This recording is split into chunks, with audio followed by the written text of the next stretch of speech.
আমি লোকটাকে মন থেকে ভালোবাসি। আপনি আমাকে খারাপ বলেন আর ভালো বলেন, যাই বলেন।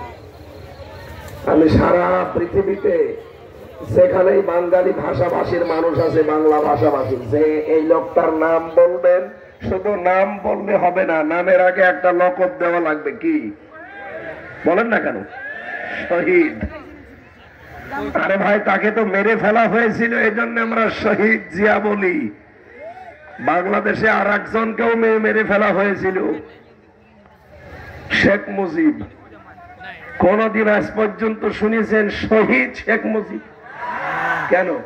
কাজ তো দুইজনের একই। একজনকেও মেরে ফেলেছে, ওকেও মেরে ফেলেছে। এর নাম শুনলে মানুষ শহীদ জিয়া বলে, আর ওনার নামে শহীদ না বলে যে ওইভাবে মারা ঠিক হয়নি, টুকরো টুকরো করার দরকার ছিল। বেশি বলে ফেললাম? না, বেশি হয়নি, বেশি হয়নি, এখন হালকা হয়েছে।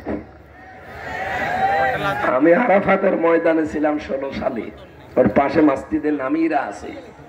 দেখলাম ওই জায়গায় দোয়া চলছে, খুতবার ভেতরে কাবার ইমাম দোয়া করছে আপনাদের জামাইয়ের জন্য, শহীদ জিয়াউর রহমান, আল্লাহ তুমি তাকে জান্নাতের ছায়া দাও। চিন্তা করলাম এই দোয়া করছে কেন? কারণ তিনি হাজিদের মাথার উপরে নিম গাছ লাগিয়ে একটা ছায়ার ব্যবস্থা করেছে। কি জিয়া গাছ ওখানে বলে? সাজারাত